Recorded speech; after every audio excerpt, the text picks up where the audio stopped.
Welcome to Sinkowitz, hosted by the fearless Linda Sinkowitz.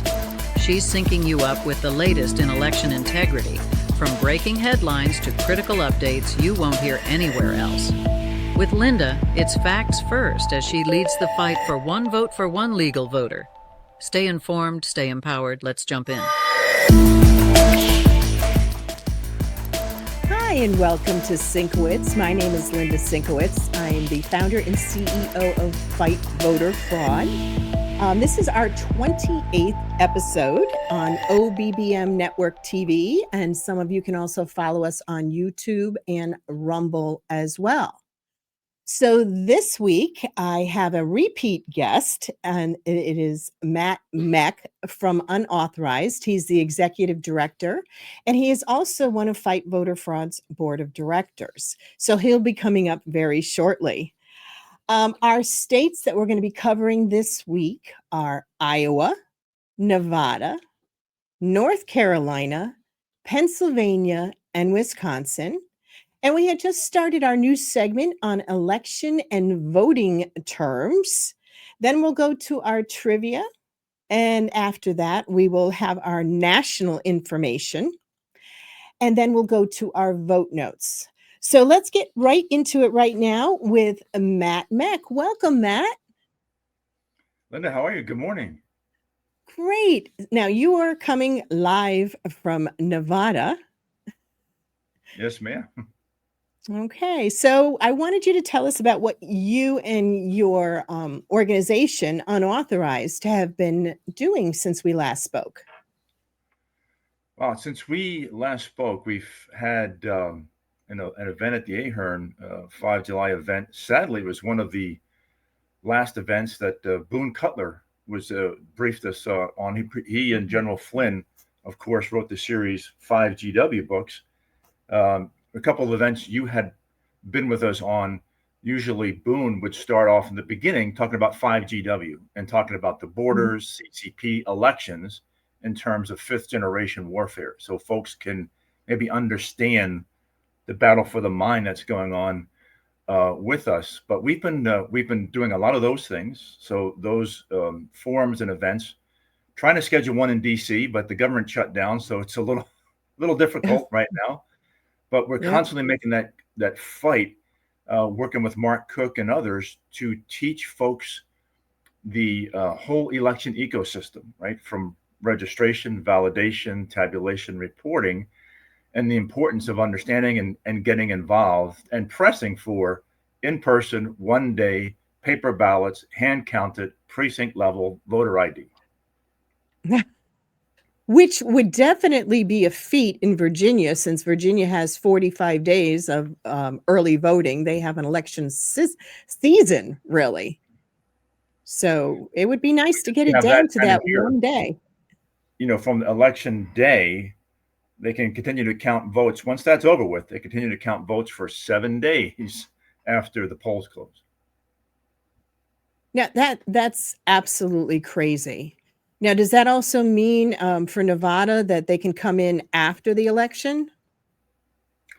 Yes, we think it was last year, had a ruling from a judge out here that the lack of a postmark doesn't really matter. So the ballot could show up with no postmark and it's got to be counted.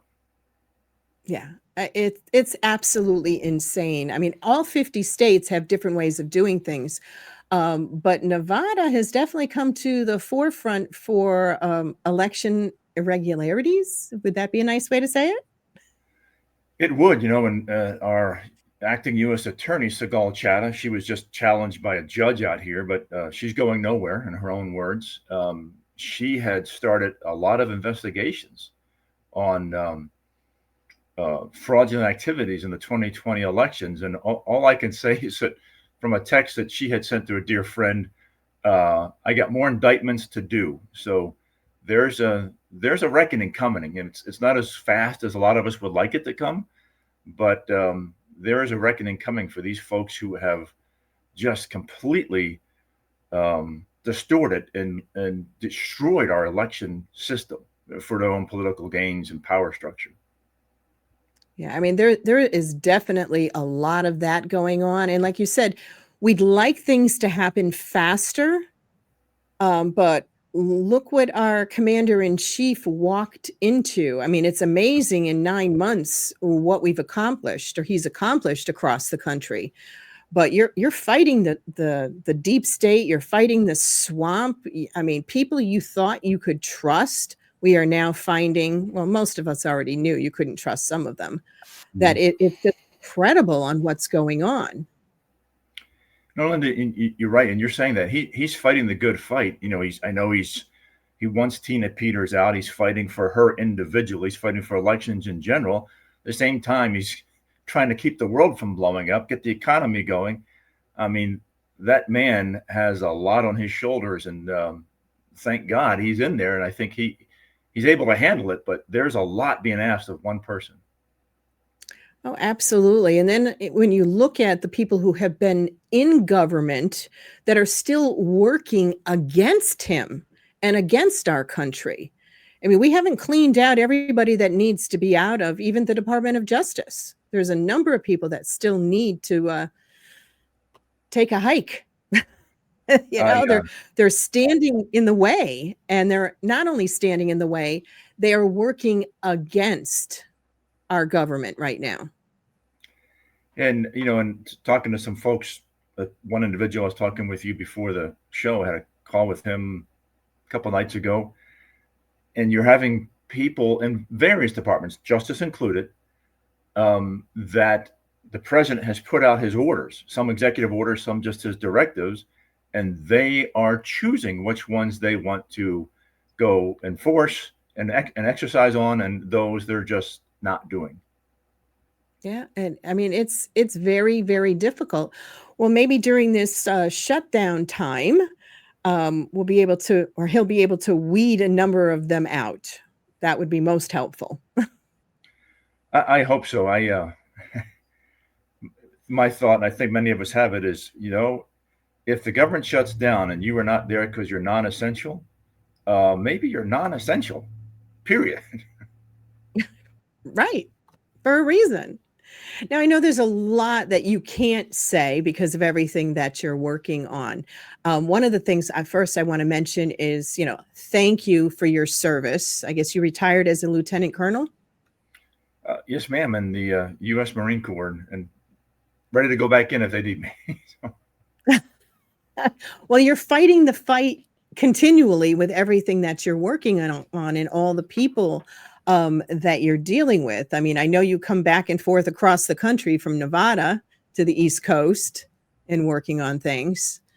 So can you tell us some of the stuff that you're able to tell us that concerns with elections?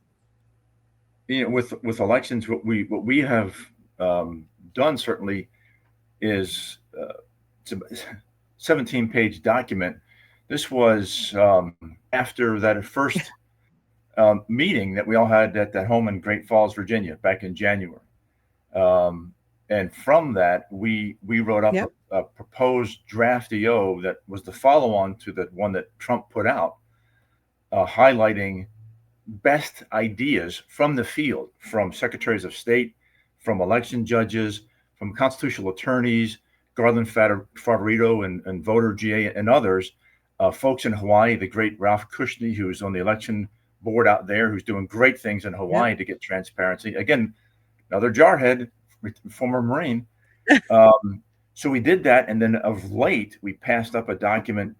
A couple of us had a meeting in DC, like the September 5th, right there at the old Trump Hotel, now the Waldorf Astoria, with some folks in government. Some of the folks were briefing Tulsi, some of the folks in DOJ, on kind of the construct of an office or person that would be a White House billet for working directly for the president with presidential authority for elections to oversee federal elections, both security and assurance. And because right now, I think when I'm looking at it, you've got so many people doing so many things. The old adage, someone thinks someone else is doing it and no one is. Well, let's get one belly button, whether it's a he or she, that is that designated person, kind of like on the order of a national security advisor, and you are specifically focused on elections, federal elections. Oh, we absolutely need that. Absolutely. Because there definitely has to be a lot of changes that have to happen. I mean, there's a reason why the Department of Justice is having to sue the states to get the information they've requested. And they're doing it to find out where all the issues are. And you can't tell me that there aren't issues in every single state. We've seen it. You've seen it. Mark Cook, who you work closely with, has seen it. Bingo, So yeah. Yes.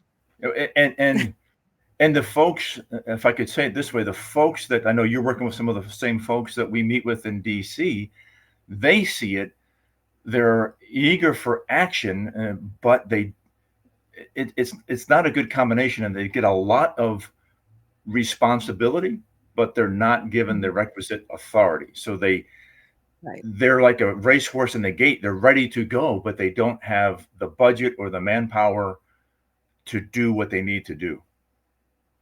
Right, which is also one of the things everybody thinks, because they've cut 300 attorneys from the Department of Justice, that they have all that money to use. They don't. They don't. It's not like that was money that was cut out with people that are no longer there. And they've only hired a few more back since, and they don't have the budget to do what is absolutely necessary. So you have people in the Department of Justice that, as you mentioned, both you and I know, that are doing the work themselves of 10 to 20 people. I mean, they're amazing. These people that are in there right now that are doing the work are incredible with what they're having to do. And as you know, certainly federal government, there's a category of money for people. There's a category of money for buildings. There's a category of money of things. And you can't just, it's not fungible. The dollars aren't fungible from one category to the other. It's not like it was before during the Biden administration. Things are being done the proper way right now with our funding. It's maybe taking a little bit longer because from what I can see, at least, they're trying to make sure T's are crossed, I's dotted, and do it the constitutional way. Because I know what Fight Voter Fraud does, everybody else, we don't give a damn if you're Republican or Democrat or Independent. We just want to make sure when you vote, you're confident that your vote is counted the way you cast it, period. Right. One vote for one legal voter. That's what Fight Voter Fraud has been working on now for 7 years. And it is absolutely not as easy as people might think. No, and you got to ask, you fought, why? You got to ask yourself, why is it so hard to get transparency in our election system? Why? In all 4 phases. It shouldn't be. It should be very transparent. It should be. But there's been so many nefarious people that have been embedded for so long. And the lack of people actually just doing their job or doing it lawfully on what they are paid to do. It is amazing how people are not doing their jobs. And then there's no oversight, or if there is oversight, nobody wants to come forward and actually be the whistleblower and get the people out that aren't doing their jobs. So yeah, I know what we've seen, and it's the same thing you've seen with what you're working on. So to wrap it up, Ralph Cushney, he is phenomenal out of Hawaii. Yeah. So he's been able to accomplish getting an audit on the 2022 election, and I believe it had to do with the absentee ballots. Correct. And he has just been a tenacious pit bull on a pant leg to pursue this, and God bless him. He's part of our coalition. He's on our calls every Friday. He and a couple other folks from Hawaii, and he's doing that. And I tell you, what's an example of how things are off the rails there, Linda, in Hawaii, is in the gubernatorial election, they inaugurated their governor before they certified the election.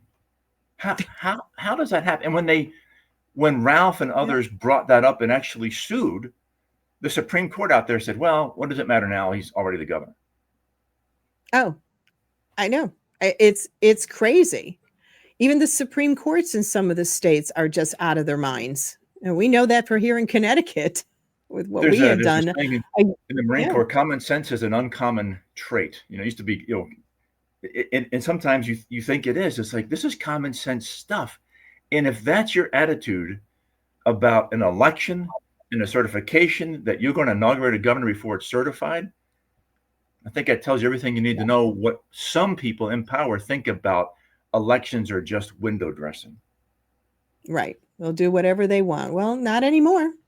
Not anymore. So how can people get in touch with you, Matt? Or how can people help you? Well, help us, just you at your individual level, contact Fight Voter Fraud. One, right? Get help with your voter files. Number two, get involved, right? Get involved. Go to handcountroadshow.org. Mark's on the West Coast now. Sign up to have him come through your town. He'll be on the East Coast in early part of 2026. And if you want to get a hold of me, Matt at unauthorized.one.one, and I'll guide you, or I'll direct you where to go and where to do. But we need more people in the fight. Yes. Well, thank you, Matt, for coming on. We really appreciate everything that you're doing. And take care. Thank you. Thank you, Lynn. Have a great morning. Thank you. Thanks. We're going to go to a quick break, and we'll be right back. Fight voter fraud can't fight alone. As a 501c4 nonpartisan nonprofit, we rely on your generous donations to move our mission forward. If you believe in election integrity, clean voter rolls, and one vote for one legal voter, we would greatly appreciate your support. Hi, and welcome back to Sinkowitz. My name is Linda Sinkowitz. I'm the founder and CEO of Fight Voter Fraud. You're watching us on OBBM Network TV, YouTube, and Rumble. And this is episode 28. My guest was Matt Meck. He is from Nevada. He's with Unauthorized, and he's also one of Fight Voter Fraud's board of directors. Absolutely amazing man. I was really happy to get him on again on our program.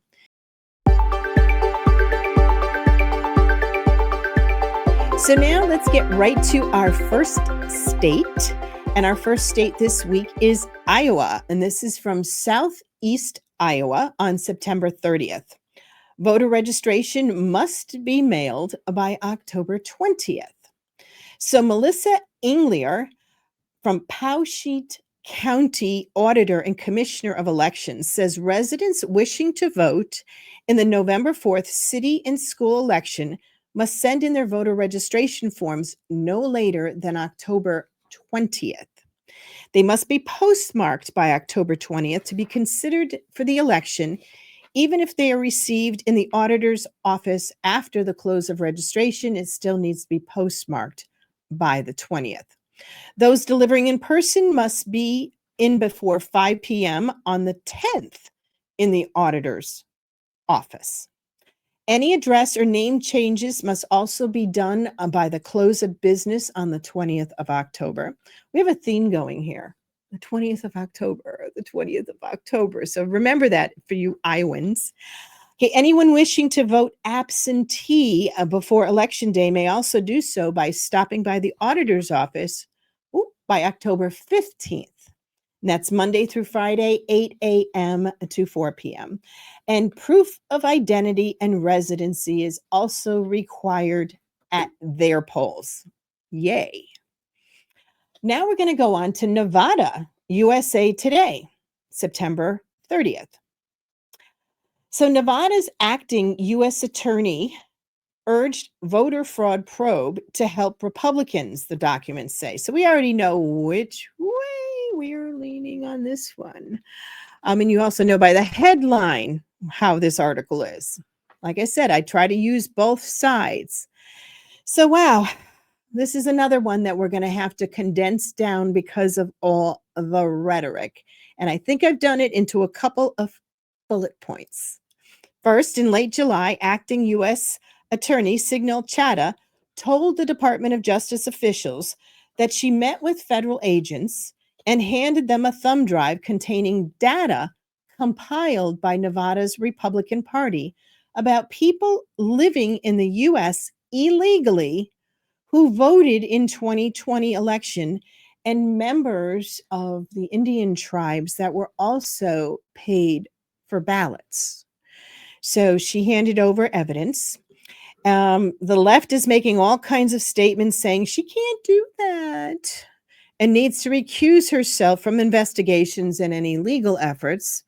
So there's a lot of legal experts that weigh in with what's going on in Nevada. Like I said, I had to condense that down. And if you're interested in reading the article, let me go back to when this article was. This is from USA Today on September 30th. And you can go through all the stuff that they're talking about. It's crazy. North Carolina, this is from Newsline, again on September 30th. Argument erupts on the North Carolina election board over the new role handed a former GOP operative. Again. Members of the North Carolina State Board of Elections argued over State Auditor Dave Bollick's hiring of a former GOP state director to work with local election officials. Now, pretty much when someone gets hired, you're either on one side or the other. So they got a problem with this particular one. Now, Bollick said the former state GOP executive director, Dallas Woodhouse, would be his eyes and ears on the ground, with duties to include shaping early voting plans, election policy, and election integrity. Now, Democrats argue giving Woodhouse responsibilities in the newly created role that under law belonged to the Board of Elections Director, Sam Hayes. So there was lots of yelling at this meeting by the Board of Election members, along with accusations and bringing up past legal actions that did not include Woodhouse. Very contentious meeting down there in North Carolina. I mean, you can accomplish a lot, but lots of yelling and screaming. No, you can't. All right, so now we're going to go on to Pennsylvania. Pennsylvania's Supreme Court's decision streamlines procedure for ballot curing procedure and for ballot curing dilemma. Now, this is from the Observer Reporter on October 1st. The use of the state's SURE system will inform voters of mail-in ballot mistakes. If a voter forgets to sign their mail-in ballot, they'll receive an automated email from the state's electoral database system informing them that specific error and giving instructions on what to do with the provisional ballots on Election Day. Some counties had no remedy at all, while others had a different notice and cure methods. The Pennsylvania Supreme Court settled that matter, basically trying to get everybody on the same page on how all of this stuff needs to be done with ballot curing. Now, it just so happens that's going to be our word for our voter and elections later on in the episode. Okay, in the past, there was a lot of ambiguity, and then there was a lawsuit filed by Washington County voters that had sued the election board over its refusal to offer to cure 259 voters, which means 259 voters had a problem with their ballots that they were sent in, but nothing was done. They weren't notified. Nothing was done in that particular county. Since then, the state has worked with the 67 election offices to add a menu of a drop-down tables to give a variety of options on how to categorize disqualifying errors with mail-in ballots. So the Pennsylvania Supreme Court said in its majority decision that this was helpful in making their ruling. So now everybody's supposed to be on the same page with how the ballot curing is done in Pennsylvania. So now we're going on to Wisconsin. This is from the Urban Milwaukee on September 30th, 2025, where, quote, Monday processing and other election changes stand. Wisconsin lawmakers are once again trying to make changes to the state's election system, including allowing election clerks to start processing absentee ballots the day before Election Day. There's already differing opinions. Assistant Majority Leader Scott Krug, he is a Republican from Rome, said his proposals would help ensure three things for voters. The quote, person who's voting next to you is actually who they say they are. I agree with that. That the person, quote, is eligible to vote. Absolutely, I would agree with that. And that they know, quote, who won the damn election before they go to bed, unquote. So those are the three things that Assistant Majority Leader Scott Krug wants done. Currently, they can't start the process until 7 a.m. the day of the election. This is the counting of the absentee ballots. They also have a weird thing in Wisconsin called a drawdown in a numerical discrepancy, and as a result, a ballot may randomly be selected and removed from the vote count. What? So if the people counting the ballots, their numbers aren't accurate, which if they're physical, 1, 2, 3, if the numbers are different, instead of going back to find out where the problem is, they just randomly grab somebody's ballot and toss it out? That's crazy. Oh my God. I couldn't believe that. When I was going through this, I was telling my husband about it. He was like, what? And I'm like, yeah, they can randomly grab a ballot because the numbers don't match. And if you're 5 off, well, then you grab 5 ballots and you really don't think that they're random ballots. But anyway, honestly, that's stupid. I mean, how about doing an accurate count? It's not rocket science to know how to count 1 through however numbers that you have with multiple people. That's crazy. So anyway, Republican Snodgrass, who is a Democrat from Appleton, says she doesn't support Krug's bills. Apparently, they aren't having civil conversations either, but extremely hostile ones in Wisconsin. I got to tell you, one of the things that I'm against, which it's really weird because it's the Republican who is pushing for the absentee ballots to start counting them the day before.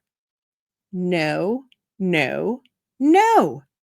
You know, if they start being counted, somebody already knows how many ballots had come in and somebody is going to leak. It needs to be done on election day. And if you're not able to get it done, you need to hire more people or more volunteers to help.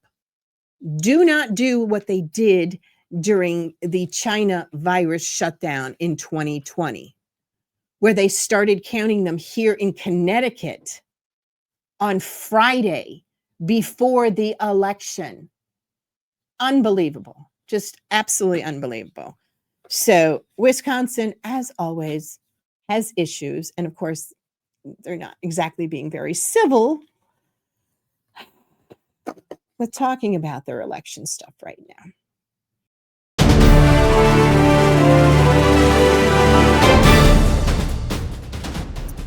All right, so now I'm going to go on to a new segment we started last week. That's election and voting terms. Now, this source is from Wikipedia, and I checked it on October 3rd, 2025. And the word of the week is ballot curing. Quite honestly, I had no idea a few years ago what the heck that means. I didn't know my ballot was sick. I had no idea what it meant. But what ballot curing is, or a ballot cure, it's a process of correcting minor errors, typically involving voter identification issues with mail-in or absentee ballots. The ballot curing allows for certain technical mistakes to be fixed and potentially make a difference in a close election by counting every legal vote. Now, not all states allow for ballot curing. If you screw up and you don't sign your ballot, or you don't date it, or you don't have the proper information that is required by their state law, rats are rock. Nothing's going to happen in some states. The rules, again, vary state by state, States that do have a process have lower rates of rejected ballots. Ballot curing is an effective mechanism for election accuracy and also improves voter trust and participation. Ballot curing systems have legitimate voters by providing safeguards, which means you find yourself that you actually live there or whatever the requirements were, that you'd have an opportunity to take care of it before election day. The only problem is in some states, they may notify one particular party when there's issues, but not notify somebody else of another party when there were issues. Yes, we are very much aware of the states that have done that.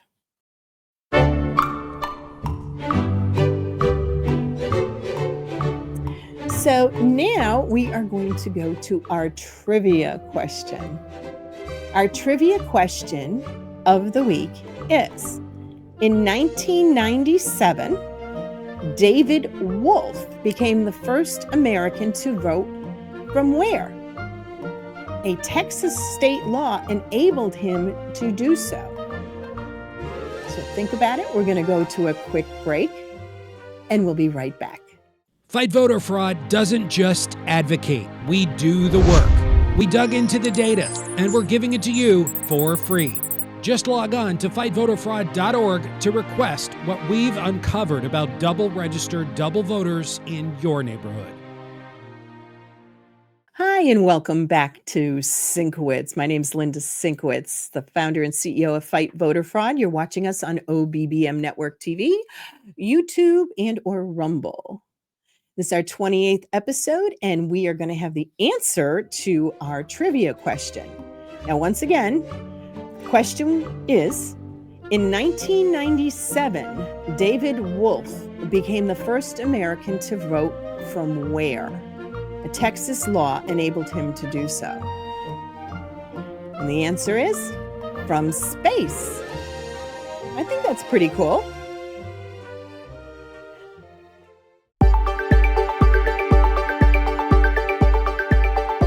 So now we're going to go on to our national information. Our source is Fox News. Had to do that. And it's from September 30th. Now, Democrats are silent on illegal alien registered to vote in blue state. Now, most anybody who's been watching the news for the last week have been hearing about all kinds of things about this. Now, the story is about the Des Moines, Iowa school superintendent who was arrested by ICE last week. The state board of elections said it, quote, cannot and will, unquote, not publicly announce whether the illegal alien is a registered voter. Yeah, he is. Now, Maryland Democratic Governor Wes Moore and other Democratic leaders have fallen silent over this illegal alien, Ian Andre Roberts, who was recently arrested by ICE, is registered as an active Democratic voter in their state. Notice Maryland is where he voted. Iowa is where he lives and worked, past tense, worked as a superintendent of schools. Now, the Maryland Freedom Caucus blew the whistle on Roberts being listed as an active Democratic voter, despite not being a U.S. citizen or living in Maryland for years. They confirmed this using the state's own online election board website. Since the story ran, there's been other illegal revelations concerning Ian Andre Roberts being caught with a loaded weapon, a Glock 19 firearm in his vehicle, and the vehicle was owned by the Des Moines, Iowa Public Schools. He had a fixed blade hunting knife and $3,000 in cash. So Maryland having him as a voter, which is a felony. He's not even a U.S. citizen, let alone a Maryland resident. And the Board of Education didn't even vet him properly. How could they not do that for a superintendent of schools? You ever hear the thing called background check? You really need to do it. And that's for everybody. Doesn't have to just be for the Democrats. Democrat, Republican, independent, unaffiliated, Green Party, et cetera, et cetera. It doesn't matter. Every person should be vetted, especially when they deal with children in a school system. It's basic. Basic. Of course, they didn't do that.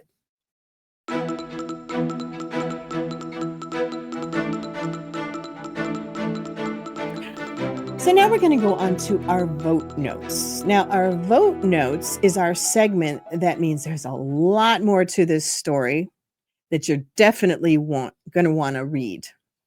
This one is about a Maine woman who finds bundles of election ballots in an Amazon packet.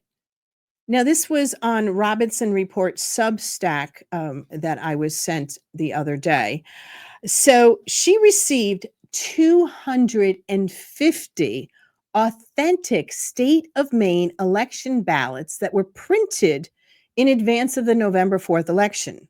She said the items came in a box that looked beat up and it was retaped with her regular items that she had ordered from Amazon. Yet she finds these, and the ballots resemble the format of authentic Maine ballots and were packaged in tamper-proof batches of 50, just like the ones the municipal election officials are usually shipped. Now, you got to read the story. Now, think about it. All these ballots that are out there, if she's getting them, obviously somebody really screwed up and they put them in the wrong package. They never should have had them.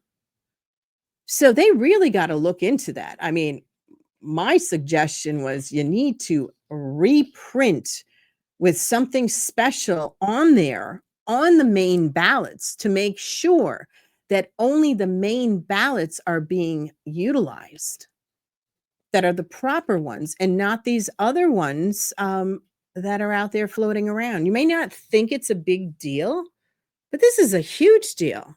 It's happening in Maine. Where else is it happening? I mean, not everybody's going to get that kind of package in their Amazon package, but still, this should make people wonder what the heck is going on. One more thing again for not having mail-in ballots. This is a huge, huge problem. So I'm hoping everybody will go and take a look at that article. You can click on the link it'll bring you to our website, and then it'll bring you to the full story of what's going on.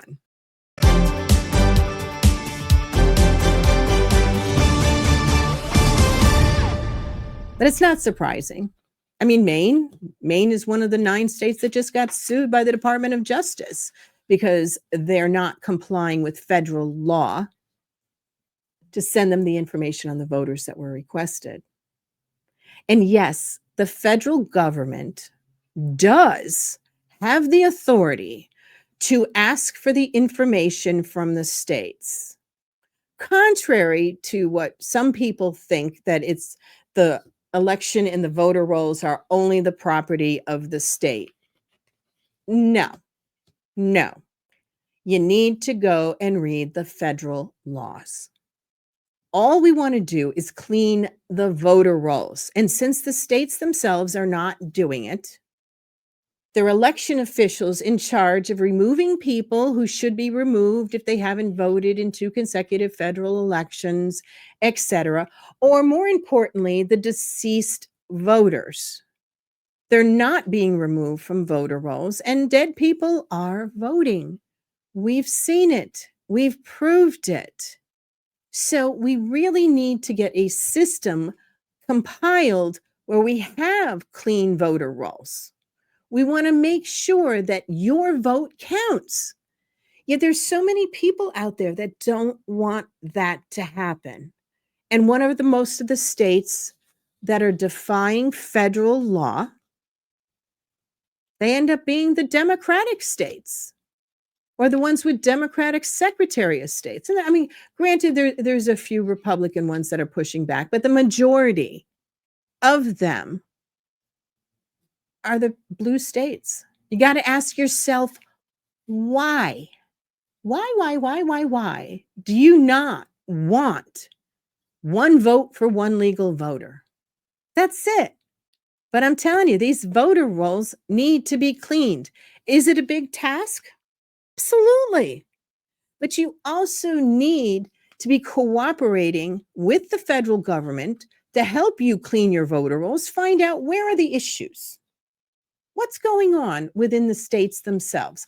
Why can they not follow federal law? Once again, as I always talk about it, Connecticut, you're right up there. You're right up there, violating HAVA and the NVRA.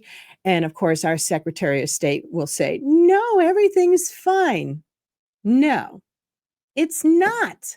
We just want people to do their job. If we put you in a position to take care of what is one of the most precious things each of us here in this country have, and that is our right to vote and our right to have our vote count and not be deluded by people who don't even belong in this country, let alone the ones that have come into this country illegally, or people who decide that, well, I've got houses in 2 states and why not vote in both states?